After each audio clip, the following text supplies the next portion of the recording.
Oras na naman para gampanan ang trabaho bilang isang mobit biker. Kahit nga umuulan-ulan ay mas pinili ko pa rin bumiyahe. Dahil nga sa kagustuhan, malaki man o maliit, ang importante ay mayroon tayong maiuwi sa ating pamilya. Alas 10:30 ng aking puntahan ng una kong customer. 2nd Avenue, South Caloocan ang pick-up location ng una kong pasahero na itago na lang natin sa pangalang Leo. Sa mga oras na to ay nagbabadya na naman ang ulan kaya pinapanalangin ko na wag muna. Dahil alam naman natin na sobrang hassle na bumiyahe kapag sobrang lakas ng ulan. Pagkadating ko nga ay binigyan ko na kaagad ng helmet si customer. At nang makaupo na siya ay umalis na rin agad. Pagkarating nga namin sa drop-off location ni sir ay agad din naman bumaba si customer para iabot sa akin ng helmet. Swerte na nga ako sa lagay na to mga tol dahil agad akong pinasukan ng pangalawang booking. Pagkadating ko nga sa pangalawang customer ay parang sinubok agad ako ng panahon.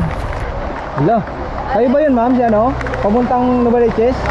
Nung bumuhos ang sobrang lakas ng ulan, naghanap na agad ako ng masisilungan para makapagsuot na agad ng kapote. Minsan talaga mga tol, susubukin ka ng panahon pero gayon pa man, tuloy-tuloy lang ang laban ng buhay. Pagkatapos nun, di nagtagal, umalis na rin kami ni customer kahit sobrang lakas ng ulan. From Tondo to Bayan, Novaliches nga pala itong booking ni madam. Nagre-request nga dun si customer na kung pwede, pakabilisan daw. Kaya ang sabi ko naman, ma'am, safety first po tayo. Bukod po sa sobrang lakas ng ulan, madulas pa po ang kalsada. Ang sabi naman ni ma'am, sige. Kaya daw si ma'am nagmamadali dahil naantay na daw siya ng kaibigan niyang malungkot. Iko-comfort niya lang daw yung kaibigan niya na natalo sa Super Ace. Pagkatapos nga nun, dumaan na rin ako dito sa gasolinhan para magpakarga ng gas. Para kahit saan man tayo makarating, tuloy-tuloy ang ating biyahe. Hindi ko na nga pala na-videohan yung mga sumunod yung pasahero mga tol hanggang sa nakarating na ako dito banda sa may Top Avenue. Dahilan niya ng sobrang lakas ng ulan, mas makakabuti nang tanggalin ko muna ang gamit yung camera. At sa mga oras na to, 2:30 na ng madaling araw. Pero tuloy-tuloy pa rin ang pasok ng booking. May mga pasahero talaga na mas gugustuhin mabasa kaysa magantay na mapuno ang jeep. Dahil sa mga oras na to ay nais nila ang makauwi ka agad. Nung makita ko na nga si customer inabutan ko na kaagad ng helmet. At nung maisuot niya na ito ay agad na rin siyang sumakay. From Top Avenue to Makati nga pala itong booking ni sir at dahil gurami nga lang to kaya nakarating agad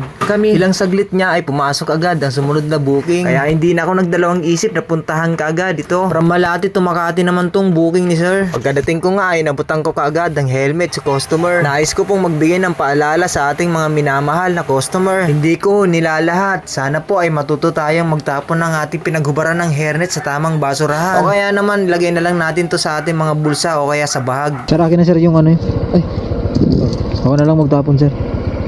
Paano yan mga tol? Hanggang dito na lang muna ako. Panatilihin natin na mag-iingat lagi sa biyahe dahil mayroon tayong nag-iisang buhay na dapat ingatan. Oh my